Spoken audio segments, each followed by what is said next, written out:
Facundo, un placer verte. Gracias, Luis. Como cada vez que te voy a entrevistar, digo, me parece que es un compromiso con la gente, me comprenden todas las generes de la ley porque te quiero y porque sos un amigo. Así que todo lo que hablemos está teñido por este afecto que tengo. El afecto y el respeto es mutuo. Muchas gracias. Entraste en la política, ahora ya estás en el ejercicio concreto de la política. ¿Se parece a lo que imaginabas o es distinto? Me siento un argentino que se cansó de ver la decadencia por televisión, por las noticias, que la opción no era irme y que se involucró. Y les pido a todos que nos involucremos porque si no esto no sale. Y con esa visión, quizás ese foco de pertenecer o ser parte de algo que me excede, de que es transformar este país al progreso, no me siento en la política, en la rosca, en la toxicidad de los codazos. Tengo un proyecto, voy para adelante. Me siento más parte de una sociedad que no se resigna, que se involucra, antes que un político. Definime el momento actual que tenemos a nivel nacional. Llega Massa, un presidente que vos me dirás qué ves. Contame qué ves. Veo un país... veo que estamos con el alma rota los argentinos. Si vos me decís, ¿cómo está la sociedad argentina hoy? Está apática, está cansada, no cree en nada. Y la gran epopeya que tenemos que hacer, pues una epopeya, los dirigentes, los que tenemos cierta voz, es convertir esa resignación en esperanza. No es fácil, pero tenemos posibilidades. Argentina tiene un gran potencial. Argentina está mal manejada por una dirigencia que desde la democracia no nos pudo dar progreso, pero no estamos condenados al fracaso, no somos un país inviable.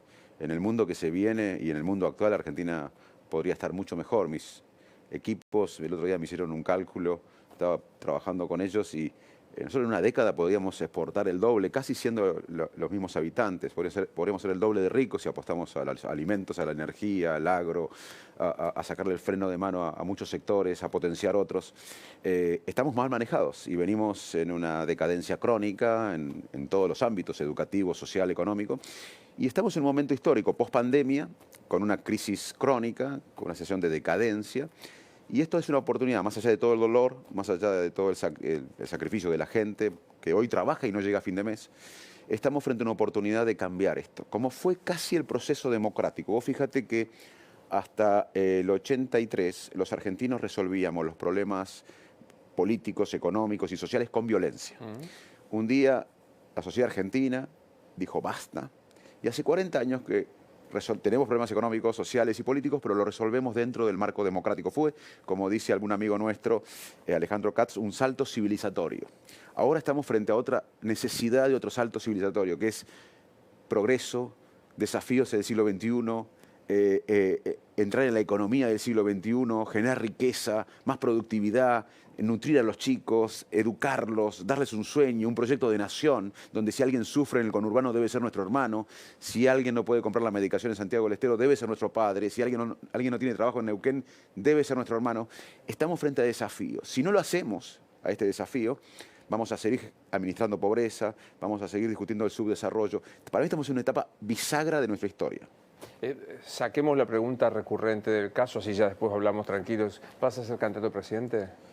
Tengo la convicción y tengo la determinación de inspirar, impulsar un espacio político que transforme la Argentina, que nos saque la decadencia para encarar la modernidad y los desafíos del siglo XXI y voy a estar hasta el final. Alguna vez me dijiste, este país está estructurado jurídicamente de una manera muy unipersonal desde la presidencia, por lo cual en este espacio te pensás postular a la posibilidad de ser presidente. Lo que hay que hacer es generar una mayoría social, que tenga mayoría legislativa y después poder transformar la Argentina. Porque la Argentina necesita ser transformada. ¿O vos tenés alguna duda? Le pregunto a Luis Novarecio, ¿tenés alguna duda que necesitamos algo nuevo acá?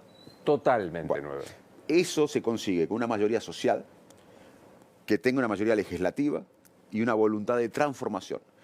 Y para mí la próxima elección, Luis, va a ser de una característica diferente a las anteriores.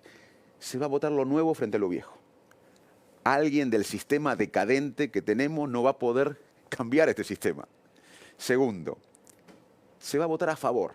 En el 2015 se hizo una coalición para ganarle al kirchnerismo. En el 2019 se hizo una coalición para ganarle al macrismo. Los argentinos tenemos que dejar de votar en contra para votar a favor. Por eso este año es de mucho trabajo, de recorrer el país como lo estamos haciendo. Yo estoy recorriendo la Argentina permanentemente. Mañana voy a Vicente López, el sábado Mar del Plata, vengo del norte, voy a seguir recorriendo, porque si esto no viene de abajo para arriba, desde las plazas del interior hacia la capital, la dirigencia no lo va a poder hacer. Porque acá hay mucha gente, un establishment, un status quo, que no quiere que nada cambie, porque a muchos le va bien con este sistema decadente.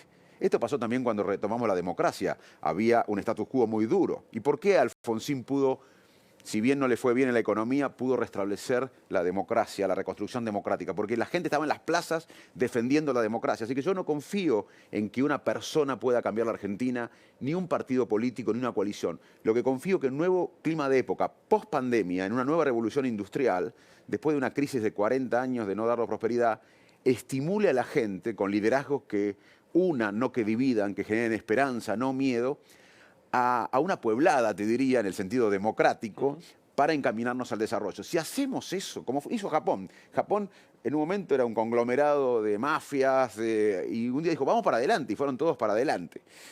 Acá hay una corrupción enorme en la Argentina, no se respeta la ley es una sugerencia. Las instituciones... La ley es una sugerencia. Sí. Claro, no es un mandato que no se puede trasladar. ¿Y sabes por qué fracasan los países? Por las instituciones. ¿Cuál es la diferencia entre República Dominicana y Haití? En la misma isla, los mismos recursos naturales. Bueno, Dominicana no es primer mundo, pero es mejor que Haití en muchos valores económicos, sociales, educativos. ¿Por qué? Por las instituciones. ¿Cuál es la diferencia entre Nicaragua y Costa Rica? Y más cerca, entre Uruguay y nosotros, las instituciones. Por eso me parece que acá necesitamos plantear un acuerdo programático, explicárselo a la gente, y si la gente lo apoya, esto va a cambiar. Pero si hacemos alianzas por encuestas o por nombres, se puede ganar una elección, pero no se puede transformar la Argentina. Nosotros estamos acá hasta el final para transformar este país. Cuando vos decís vamos a crear un espacio que inspire, es un espacio orgánicamente dentro de Cambiemos, desde la Unión Cívica Radical, un espacio nuevo, ¿qué es? Cuando la Unión Cívica Radical... Es lo que hicimos el año pasado en la provincia de Buenos Aires. A mí me invitó el radicalismo a participar, yo venía de la sociedad civil, mucha gente como yo de la sociedad civil se involucró en dar el paso, lo llamamos al espacio Dar el Paso.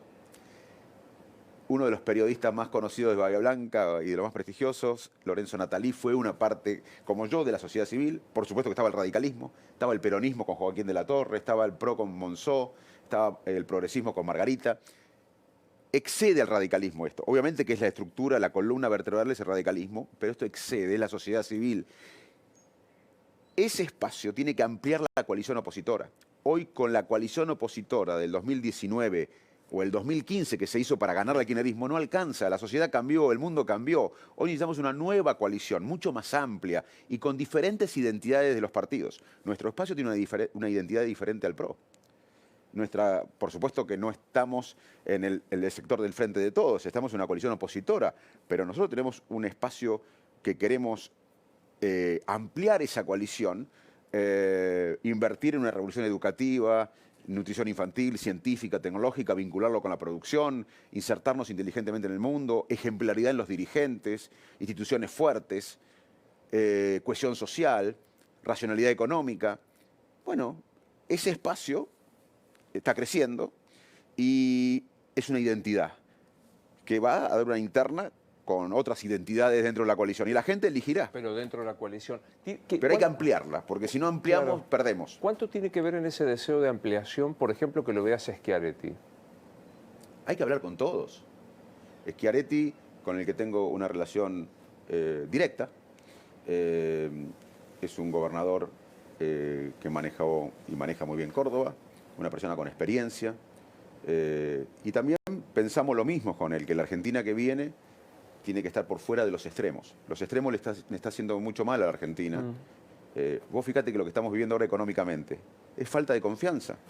El problema estructural económico de la Argentina los síntomas son la inflación, la brecha cambiaria, todo lo que hablamos, esos son síntomas, es como la fiebre. Pero el problema estructural económico argentino es la falta de confianza, la falta de productividad. Nosotros no producimos lo suficiente para darle bienestar a 47 millones de argentinos o 50 que seremos en unos años. Ahí está la revolución tecnológica, científica que propongo hace años. Y políticas de Estado. Y la confianza es la que impacta en la economía. Hoy las empresas argentinas, algunos bonos, deberían incluso valer un poco más de lo que valen. ¿Por qué? Porque no hay confianza en el país. En el último tiempo tuvimos el riesgo país similar al de Ucrania, que estaba en guerra. Total. ¿Por qué? Por la falta de confianza. Y la grieta, esta división enorme que hay en la Argentina, impacta en la economía. Por eso con Schiaretti y con otros, con mucha gente, pensamos que la salida no es por el centro, porque no hay medio, es mentira, es por arriba. En el proceso democrático nadie dejó de ser peronista, ni nadie dejó de ser conservador o liberal o radical, pero todos querían democracia. Entonces, ¿te imaginas incorporar a un o los Schiaretti a este grupo, a este espacio tuyo? Pero si no lo hacemos, perdemos. Si no lo hacemos, no se puede transformar. Hay que incorporar a la mayor cantidad de gente que esté de acuerdo con este plan de país. Nosotros este año tenemos que plantearle a la sociedad, yo lo estoy planteando por el país, un plan estratégico de Argentina, que ya lo tenemos. Argentina exporta, por ejemplo, hoy, vamos a hacer cifras generales, por año 80.000 millones de dólares. Ponele, algunos se facturan, no importa, pero más o menos esa cifra. Nosotros en una década podríamos duplicar quizás las exportaciones, ser el doble de rico si apostamos a el sector energético, al agro con la biotecnología, la bioeconomía, con el riego artificial, a la economía del conocimiento, a la minería. Chile tiene una cordillera más chica que la nuestra y exporta alrededor de 40.000 millones de dólares o 50.000 y nosotros 6.000. Y una minería responsable, sustentable, se puede hacer.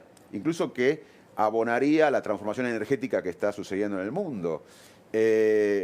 Bueno, hay muchos sectores de la Argentina que tienen un enorme potencial, pero para eso necesitamos instituciones, un pueblo educado, porque el trabajo que viene requiere formación, y acuerdos.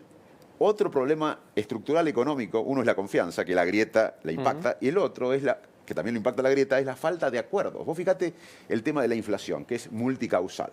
El problema de la inflación es multicausal.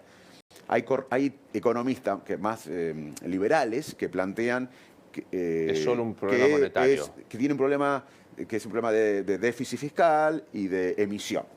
Y sectores economistas ligados al peronismo quizás te explican que no están así, que tiene que ver con la generación de divisa que el país necesita o de la importación y demás. Viene un gobierno y hace su receta. Viene otro gobierno y hace la otra receta. Lo que tenemos que hacer, aún para la inflación, es tener políticas a largo plazo, políticas de Estado. O sea, lo que estamos planteando, Luis, es que si no hacemos esto, vamos a seguir administrando pobreza, discutiendo el subdesarrollo sustentable. No estamos tratando de inventar la rueda acá, estamos tratando de hacer lo que nos merecemos, vivir en un país en desarrollo. No me gusta la formulación de la pregunta así, pero no tengo más remedio. ¿Hay un límite en ese convocar? Quiero decir, ¿vos crees que hay sectores, los sectores que agrietan los dogmas de los dos extremos, pueden ser convocados o crees que esos se han excluido, que son lo viejo? Si están de acuerdo con esta Argentina que hay que construir ahora hacia la modernidad, hacia el progreso, a generar el doble de riqueza en 10 años, a educar a la gente, a nutrir a la gente, a dar seguridad, a cuidar las fronteras, a combatir el narcotráfico, a tener cohesión social, que vengan todos. Vamos a tener que acordar por ideas. Uno de los problemas de la Argentina... ¿Vos viste qué le pasa a este gobierno? Que es un desastre. Que se juntó para ganarle al macrismo. ¿Y cuál es el problema de base de este gobierno? Que tenemos en un sistema presidencialista un presidente que tiene menos poder que la vicepresidenta. Y ahora hay un triunvirato, peor todavía. Entonces, no puede pasar más esto. Y también pasó con Cambiemos. Cambiemos fue una alianza para ganarle al kirchnerismo, pero sin un programa, sin un plan estratégico de país. Lo que tenemos que hacer ahora, lo que tenemos que aprender, es que tenemos que tener un plan estratégico de país, que lo tenemos, que no es el momento para plantearlo, lo estoy planteando por todo el país, y la gente que apoya que Argentina entre a la modernidad desafío del siglo XXI, al desarrollo, que Argentina tenga nuevamente un impacto internacional, que baje la pobreza, que genere educación de calidad, ciencia y tecnología vinculada a la producción, bueno, bienvenido, fue como la democracia. Yo veo lo que hay que hacer en Argentina parecido, en serio, al paradigma democrático. Es un cambio de época. Si Bueno, acá no cambiamos... había una épica en ese momento, bueno, en el 83 había una épica. Eso, pero eso es lo que tiene que hacer un líder hoy.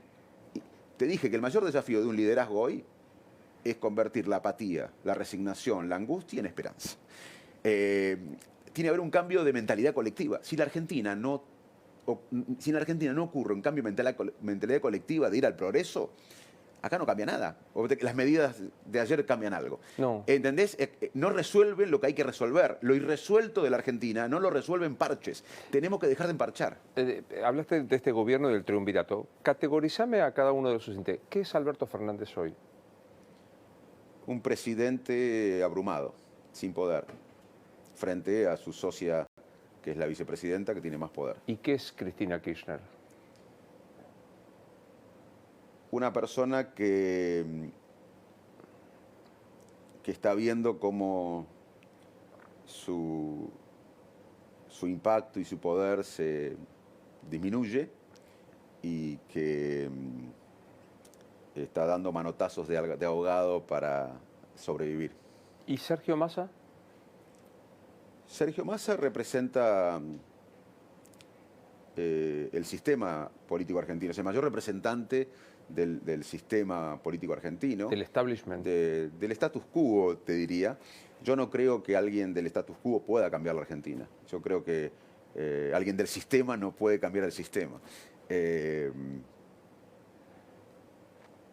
Macri, bueno, ¿y Macri? Macri es alguien que formó un partido político, que incorporó gente buena a la política, mucha gente de la sociedad civil, y que gobernó encerrado en un pequeño grupo, y lo que hay que hacer es al revés. Él vino a la Argentina a convocar a la Unión Nacional y terminamos más divididos, en parte por los asesores de él, Durán Barba, que le decía: levantá Cristina. Más grieta, más grieta. Más grieta. Y el discurso era: vengo a unir a los argentinos, vengo a combatir el narcotráfico y pobreza cero. Le fue mal. Por eso ahora creo que hay que generar un nuevo espacio, y yo creo que el radicalismo, cuando a mí me invitó a ser parte, yo hablé con ellos, con todos los dirigentes más importantes del radicalismo, y le dije: yo acepto, pero si hay un nuevo radicalismo, hay que construir un nuevo radicalismo, como fue con Tony Blair con el laborismo o con Clinton con los demócratas. Que los partidos políticos que no se renuevan, que no incorporan nueva gente, que no se adaptan a los nuevos tiempos, no merecen existir, no tienen un derecho divino a existir. Claro. Y el nuevo radicalismo que incorporó a nueva gente, que está hablándole a la sociedad, que está recorriendo las plazas otra vez de la Argentina, que está llenando estadios en la Argentina, no es el radicalismo de hace 40 años.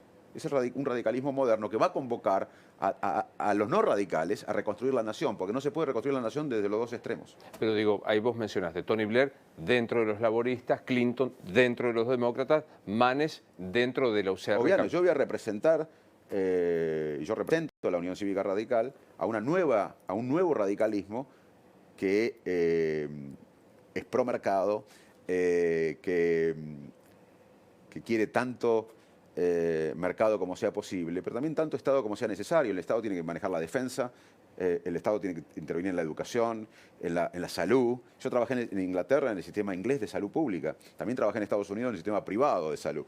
Pero el Estado tiene un rol fundamental en impulsar inclusive las nuevas tecnologías. El reloj que vos usás, los teléfonos inteligentes nacieron por la industria militar americana, Google y los teléfonos. ¿Por qué? Porque el Estado estuvo ahí. O sea, el dilema mercado versus Estado es falso.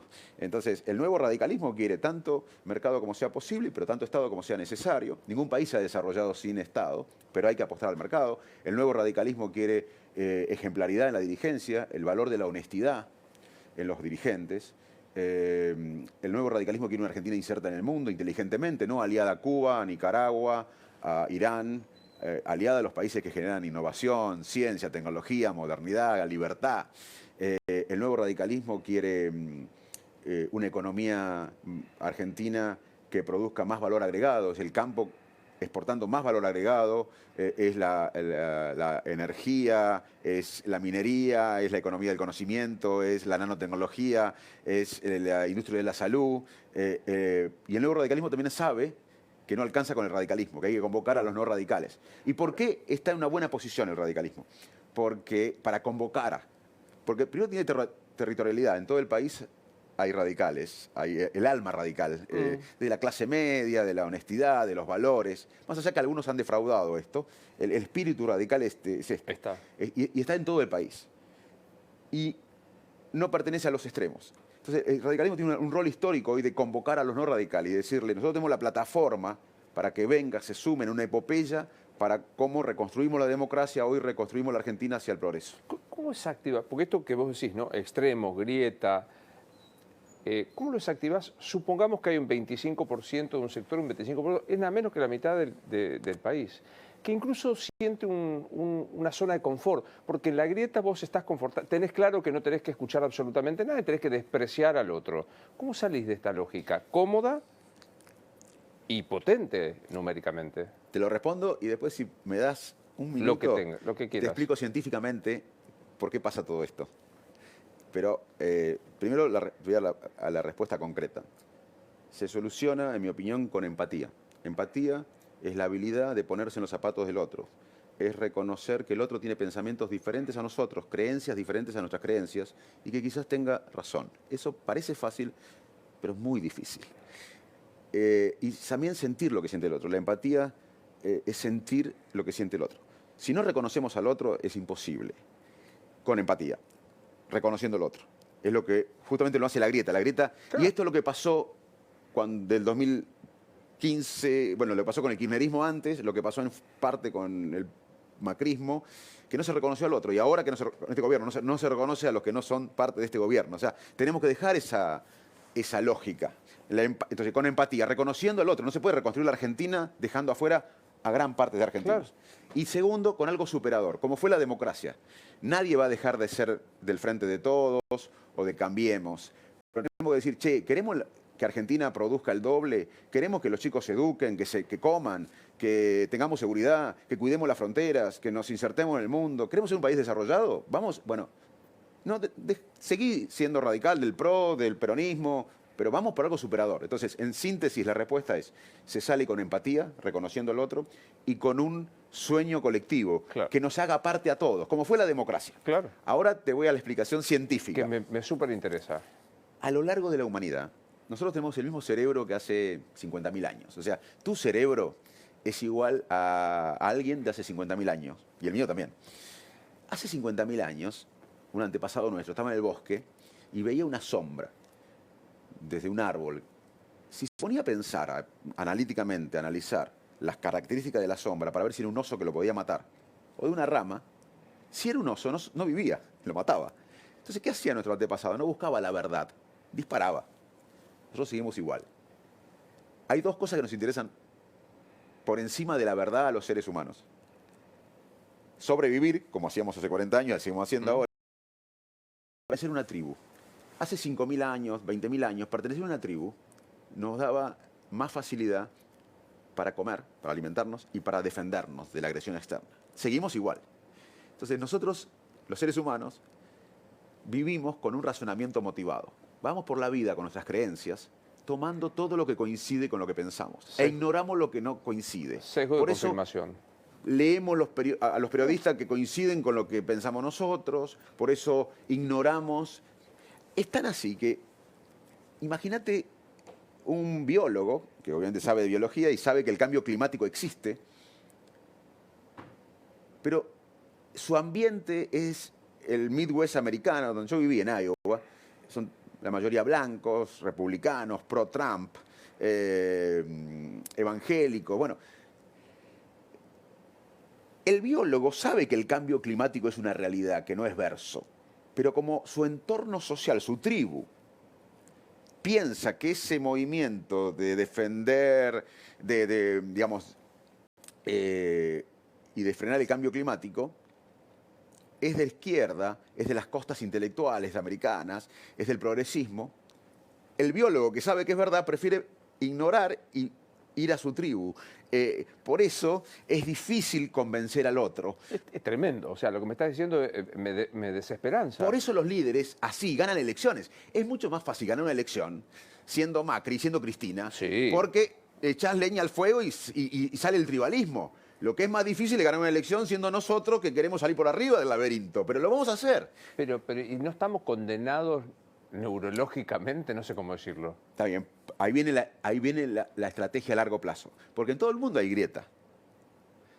En todo el mundo hay grieta. En Estados Unidos el país está tan dividido que hay algunos reportes ahora de algunas revistas especializadas en política que están cuestionando si la democracia, o están pensando si la democracia americana va a sobrevivir. Una de las democracias más fuertes del mundo. Hay tanta grieta, imagínate que los pro-Trump piensan que Biden le robó la elección. Claro. Están armados. Imagínate lo que puede pasar si otra vez ganan los demócratas. Quizás hay un escenario de que la democracia americana esté en peligro. En Inglaterra hubo un Brexit hace unos años que dividió a la sociedad. En España los catalanes y los españoles, y los vascos y los españoles vienen luchando hace tiempo. ¿Qué diferencia a los países que se desarrollan de los que no se desarrollan? Que los que se desarrollan, que también tienen tribalismo y grieta, tienen proyectos de país.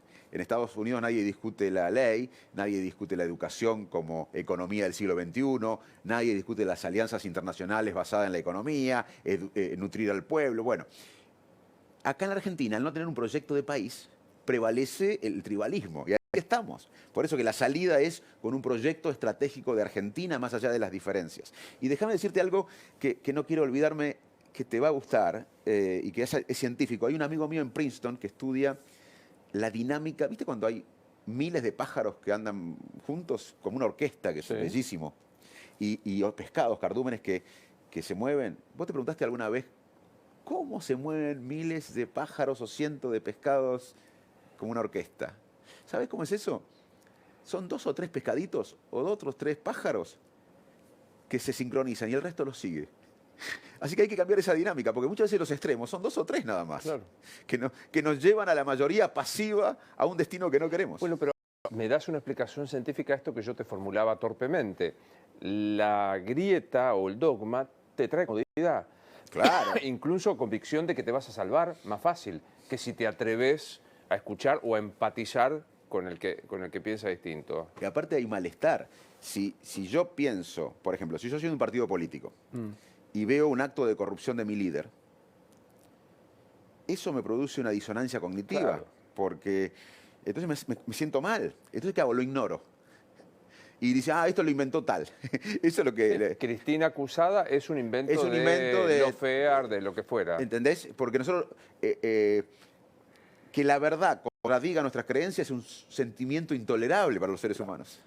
Gran expresión, que la verdad contradiga nuestras creencias es intolerable. Bueno, a los fanáticos se les complica.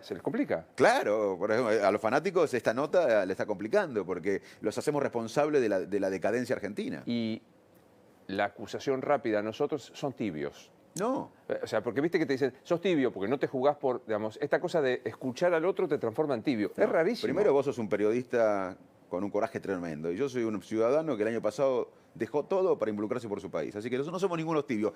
Y ¿sabés qué? Para hablar con todos hay que tener una identidad segura. Hablar con los diferentes no está mal. Yo hablo con todo el espectro político. ¿Por qué? Porque tengo una identidad. Cuando vos no tenés una identidad, hablar con los demás se convierte en algo sospechoso. Quiero hablar un poco de las consecuencias de la salud mental post-pandemia y en medio de la crisis que estamos en Argentina, pero te pedí que categorizaras a algunos dirigentes. ¿Qué es Horacio Rodríguez Larreta para vos, Facundo? Alguien que trabaja muchísimo y que tiene un dilema ahora de ser líder o no. Él tiene un espacio político, es el PRO, donde el líder es Macri y él quiere ser presidente, así que va a tener que decidir si liderar eso o no. ¿Te imaginás? ¿Hay chance de construir junto con él? A ver, nosotros tenemos que hacer un acuerdo estratégico de país. Yo fui crítico de Cambiemos como ciudadano. Soy crítico del Frente de Todos y fui crítico de Cambiemos. ¿En qué fui crítico? En que generó planes sociales, en que la educación no fue una revolución como yo esperaba, en muchas cosas. Entonces, nosotros tenemos que discutir el espacio opositor. Y si hacemos un proyecto de país en en el que estamos de acuerdo y lo proponemos, después la sociedad le va a dar el nombre al líder o a la líder que represente ese espacio. Pero yo, más que de personas, quiero hablar de ideas. Nosotros tenemos que hacer un plan estratégico de país, que lo estamos haciendo, lo estamos presentando en todos los pueblos de la Argentina, en las ciudades, y si uno está de acuerdo con eso, pero yo no voy a negociar ideas. La Argentina, hemos probado de todo acá, menos el camino al desarrollo. Yo estoy acá para que la Argentina se encamine al desarrollo. Y acá hubo de todo, menos desarrollo. Ahora, Porque el desarrollo, Luis, no se hace con parches, ni con veranitos económicos. Se hace apostando a largo plazo. Y acá no se reconoce al otro. Estamos en la grieta esta que claro, tenemos que ser un poco autocríticos todos. ya, pero digo, ¿qué temor a ser crítico al disenso en serio, fundado por la convicción de una idea? Viste que si vos criticás a alguien de los propios, estás siendo traidor, estás siendo como favorecedor de lo... Qué Mirá, difícil eso, ¿eh? La mejor respuesta es lo que hicimos el año pasado. Cuando yo decidí involucrarme, en parte fue porque me daba cuenta que Cambiemos, como terminó en el 2019, no ganaba la elección del año pasado. El año pasado la elección, si no hubiese habido la interna, la ganaba el kirchnerismo. Es más, en mayo del año pasado todo el mundo decía, en la de medio término gana el kirchnerismo por 8 puntos. Nosotros, con 2 escarbadientes, porque nos enfrentamos a un aparato político, territorial, económico, mediático, fenomenal, de los dos lados, del PRO y del kirchnerismo, agrandamos la coalición. Muchos me acusaban a mí, Manes viene a complicar. No, le digo, vengo a expandir, a ampliar la coalición. Entonces, ahora creo que te respondo con lo que hicimos y lo que vamos a hacer. Nosotros vamos a ampliar la coalición opositora para no solo ganar con mayoría social y mayoría legislativa, sino para transformar la Argentina, porque se ganaron elecciones y se volvió para atrás. Ahora hay que ganar la próxima elección y transformar la Argentina de una vez por todas con políticas de Estado hacia el desarrollo. ¿Qué saldo dejó la pandemia en el mundo y en la Argentina? La pandemia en la historia de la humanidad siempre cambió la mentalidad de la época. Por eso estoy seguro que viene algo nuevo. En la Argentina se combina 40 años de una dirigencia democrática que no le pudo dar prosperidad, más una pandemia.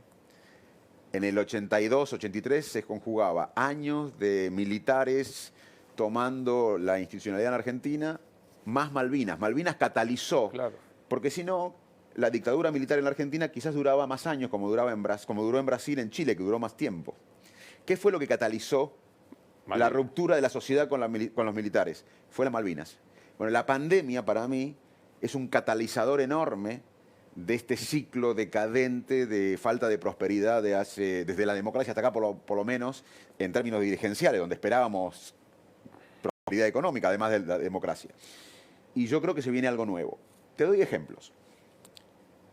En la peste negra, que fue entre 1347 y 1353, murieron 1 de cada 3 habitantes. O sea, 1/3 de la población de ese momento murió.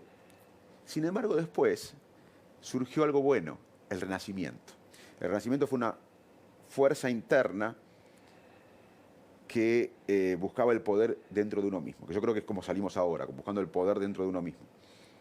Salimos bien como humanidad después de la peste negra, pero en la peste bubónica salimos mal. Hubo una matanza indiscriminada de mendigos, clérigos, catalanes, comunidades erradicadas. No me sorprende a mí ver guerras como la que vemos ahora entre Rusia y Ucrania, porque si uno ve la historia de las pandemias, inflación, hambre, uno no se sorprende. O sea que las pandemias nos cambian. Podemos salir mejores o peores. Por eso tenemos que hacer esto, porque si no hacemos esto, vamos a salir peores, vamos a seguir generando pobreza, desigualdad y vamos a llegar a una sociedad inviable. Es el momento de actuar, porque ahora sí la sociedad para mí está abierta a algo nuevo. Ahora sí la sociedad cambió la mentalidad, porque las pandemias siempre nos cambió a los seres humanos. ¿Y sentís que en el pago chico en la Argentina también funciona eso? Sí, lo que pasa es que ahora la pandemia produjo, yo lo planteé, creo que también hablé con vos de esto, pero lo planteé al inicio de la pandemia y lo vine planteando en la pandemia porque trataba de ayudar desde mis redes sociales y demás, que la pandemia es una crisis multidimensional. Por supuesto que es una crisis de salud, fue la más importante de la historia moderna. Una crisis económica, que además en la Argentina la manejamos pésimo, porque no es lo mismo cerrar a Alemania 6 meses que 1 año y medio Argentina, o potencialmente rico pero pobre como Argentina. además de una crisis de salud y económica, fue una crisis social, una crisis ética, donde hubo privilegios, una crisis educativa. El impacto de 1 año y medio sin clases presenciales va a ser de 6, 7 décadas.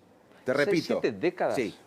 El impacto, porque se hicieron algunos estudios en California y se proyecta esto. O sea, uno puede tener algunos datos de que el impacto de 1 año y medio sin clases presenciales fue terrible, fue un error enorme, fue una tragedia. Y los chicos hoy están con síntomas de ansiedad, de estrés, de angustia. El tema de la salud mental es un tema central en Argentina hoy.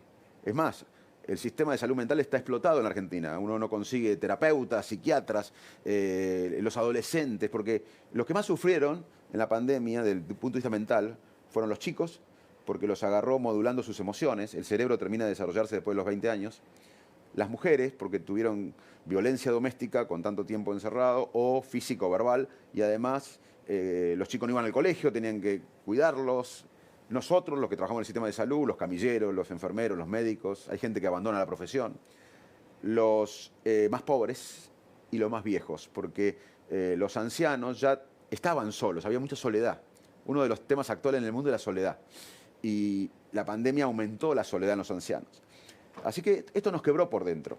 Y además, la Argentina, y por eso digo que somos todos pobres acá, es un país tóxico.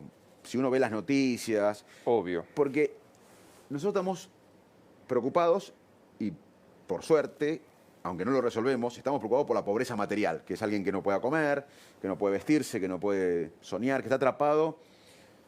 La pobreza consume recursos cognitivos. Los recursos mentales son limitados, Luis.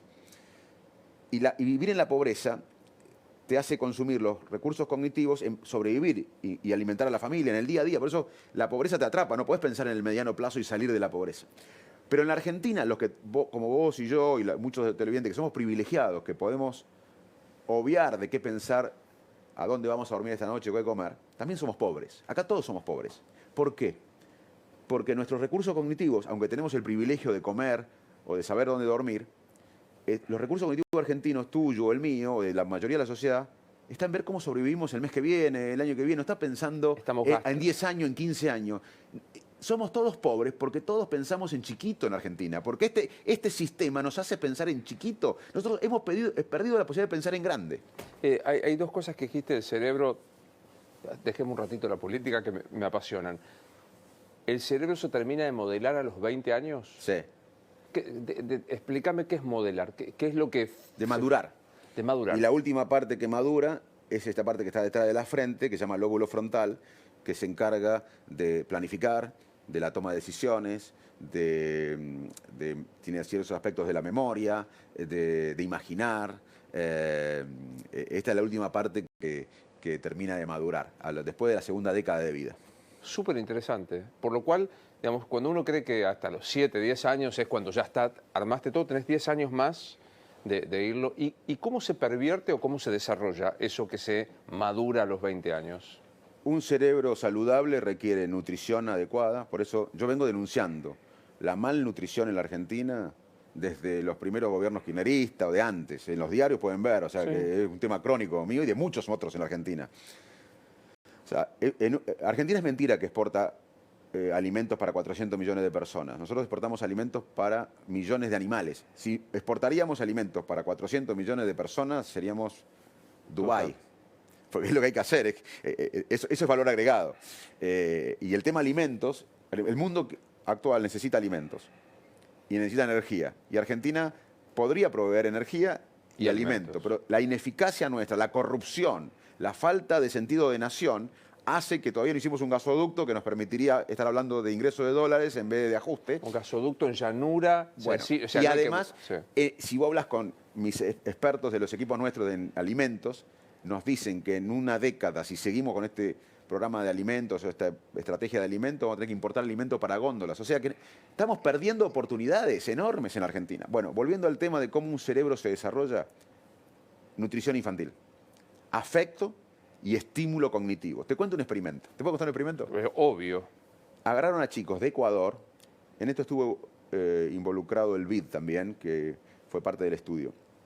Agarraron chicos de 4 años de Ecuador, de sectores pobres, vulnerables, y de clase media, media alta. Todos tenían 4 años en Ecuador, y a todos les mostraban 60 figuras, por ejemplo. Saco, micrófono, silla, mesa, vaso, zapato. Tenían que nombrarlas. Los chicos que recibían estímulo afectivo de los padres, porque los padres tenían tiempo para dedicarse, no estaban trabajando todo el día o tristes, estímulo cognitivo, afectivo y nutrición adecuada, nombraban las 60 palabras, todas. Los chicos que venían de clase más vulnerable, que no tenían tanto estímulo afectivo, cognitivo ni nutrición adecuada, nombraban un porcentaje mucho menor. Eso es una hipoteca social. Además de algo inmoral, es una hipoteca social. Y en la Argentina, muchos chicos no reciben la nutrición adecuada. Las tres cosas. Lo fundamental es nutrición, afecto y estímulo. Cognitivo, aprender cosas, imaginar. Por eso es inadmisible que los jóvenes en la Argentina no crean en nada. Nosotros, otro aspecto que tenemos que reconocer es que tenemos una deuda de inspiración con los jóvenes en la Argentina. Es muy importante. Yo me canso de decir que la política, a los que están en política, no deben tener una ambición desmesurada. Con trazarnos condiciones para que yo pueda proyectar, que me dé la chance de proyectar, y no el inmediatismo de la supervivencia. Lo que vos decías, yo me siento muy reflejado con eso. Puedo decir, ¿cuál es mi proyecto a no tanto? 10 años, no es tanto 10 años. Déjame que vea lo que quiero hacer ahora, lo que puedo. Mirá, dijiste 10 años. Fíjate que nosotros vamos para atrás porque nuestra ineficiencia y corrupción y falta de sentido patriótico. 10 años en la vida de un país es nada. En la vida de un ser humano es nada. Si un chico llega a estudiar medicina del interior a Buenos Aires hoy, ¿sabes?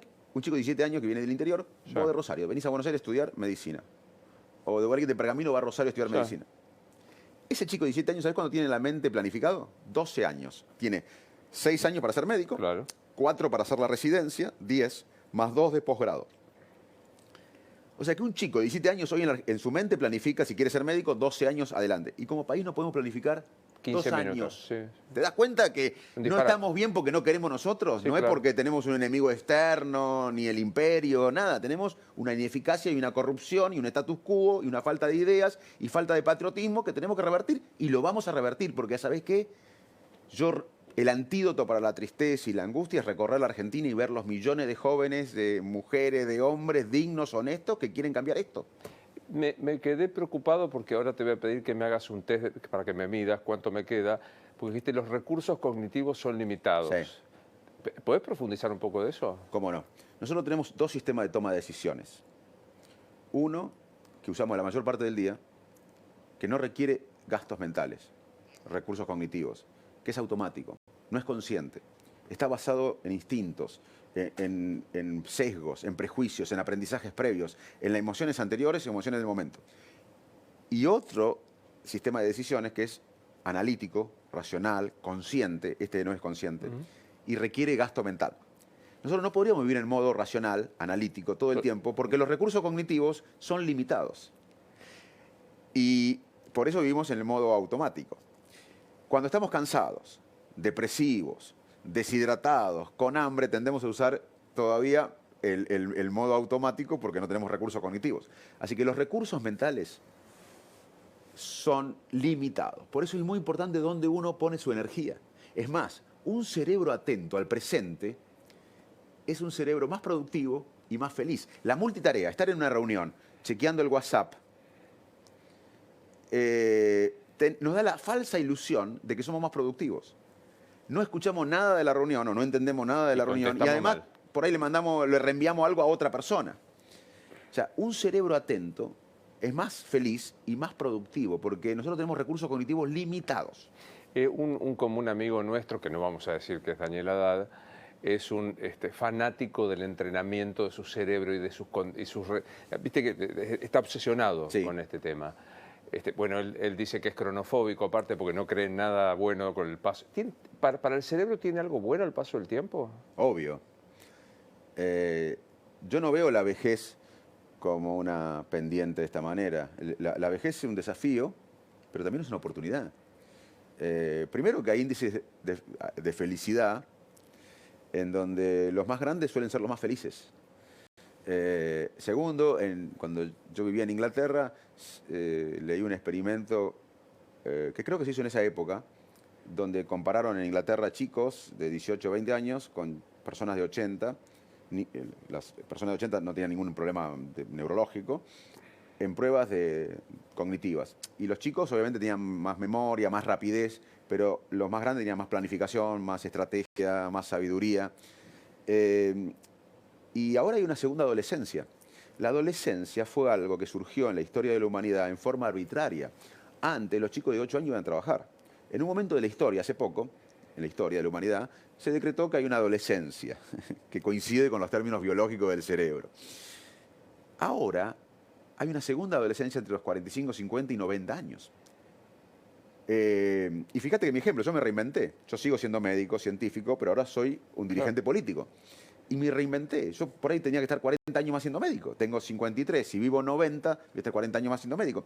Hoy la gente va a tener que pensar en la segunda adolescencia. Estamos viviendo una segunda adolescencia. Claro, obvio. Y por ahí tenés que reinventarte. Por ahí podés ser médico, piloto de avión. O sea, antes...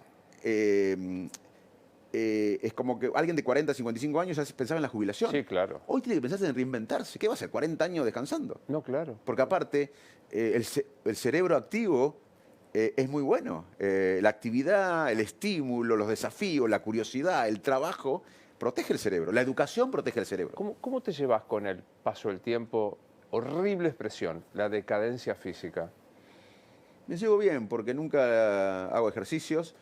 Pero nunca le di importancia a lo físico mío. O sea, yo siempre fui curioso, me gusta leer, me gusta escuchar, me gusta aprender. Fui asmático.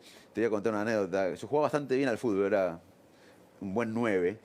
Y me gustaba. En Salto muchos pensaban que yo podía ser jugador de fútbol.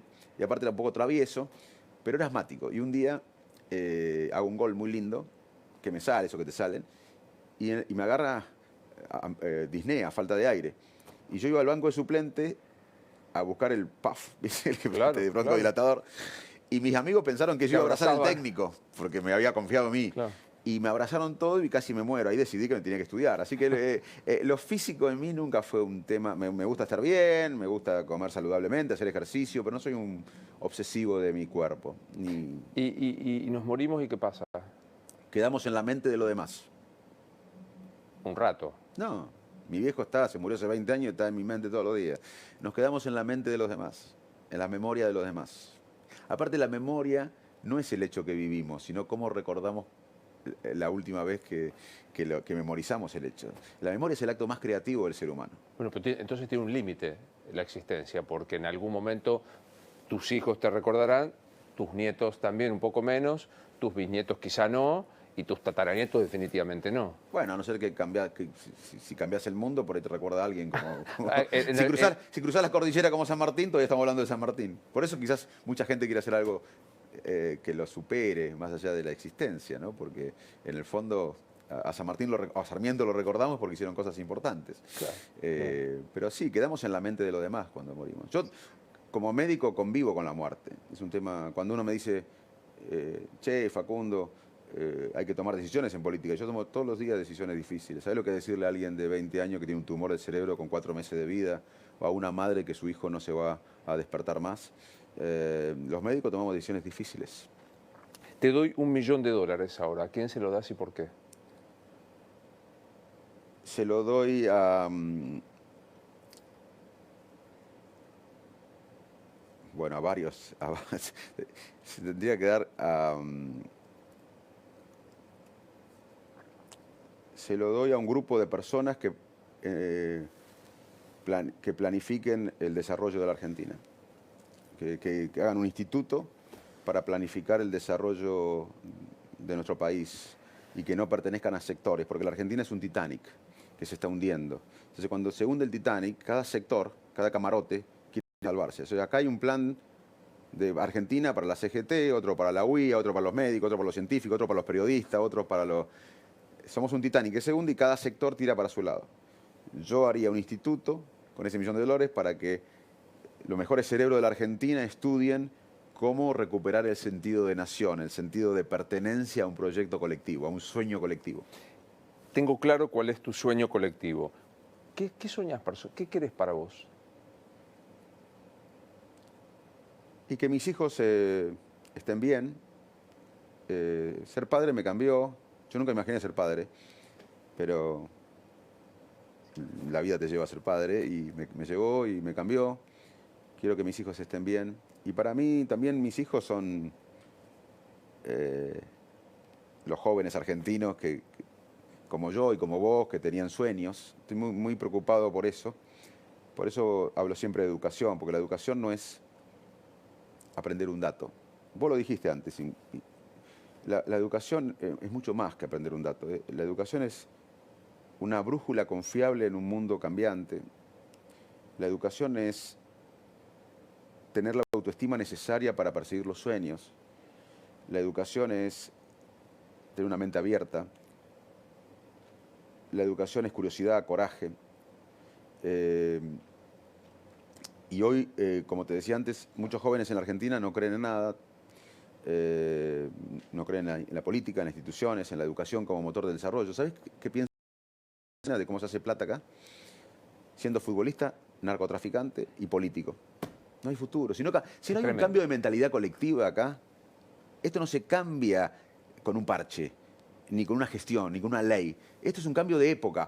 O Argentina decide ir a la modernidad, o seguimos administrando decadencia y pobreza. ¿Los entenderías a tus hijos si te dicen, papá, me voy de acá, ya está? Irse no es fácil. Yo vivía afuera. Hay que irse. Hay que irse a aprender idiomas, otras culturas. Vos viviste afuera, hablas italiano. Eso es muy importante. Pero yo viví varios años en Estados Unidos, varios años en Inglaterra, un tiempo en Boston, después en Iowa, en Estados Unidos, y en Cambridge, en Inglaterra. Me pagaban bien, tenía un buen auto, una buena casa, era médico. Los médicos son muy prestigiosos en Inglaterra y en Estados Unidos. Era científico. Estaba con los mejores, con los ídolos míos en la ciencia y en la medicina. Pero te aseguro, Luis, que cada día de los años que pasé afuera, me levantaba, aunque estaba bien en todo lo material, sentía que tenía que demostrar algo que no sabía qué era qué para pertenecer. Que no estaba en mi lugar. Acá es duro, acá es duro. Recién hablamos que somos todos pobres acá. Pero esto es nuestro. El país está dentro nuestro. Y por eso no vamos a renunciar a la Argentina. Por eso no podemos renunciar a la Argentina, porque esta es nuestra patria. Y la patria es pertenecer. Hay un poema que dice, allí donde permanecer es necesario, allí donde partir es imposible, allí donde cualquier umbral es la morada, allí donde se quiere arar y tener un hijo. Allí está la patria. Esta es nuestra patria. Por eso a los chicos les digo, vayan, vivan experiencias, aprendan idiomas, pero siempre van a ser argentinos. Así que vuelvan, que vamos a cambiar el país para recibirlos. Y a los que no pueden volver a la diáspora hay que aprovecharla. Otra de las cosas que no hacemos es no aprovechar a la diáspora argentina que tendría ganas de ayudar a este país. Total. O sea, que tenemos una posibilidad excepcional en la Argentina. Depende de nosotros. Hay una película que vos la viste y te va a gustar recordarla, que se llama Lawrence de Arabia. Sí, claro. En un momento, Lawrence de Arabia le dice a Omar Sharif, que era el militar árabe,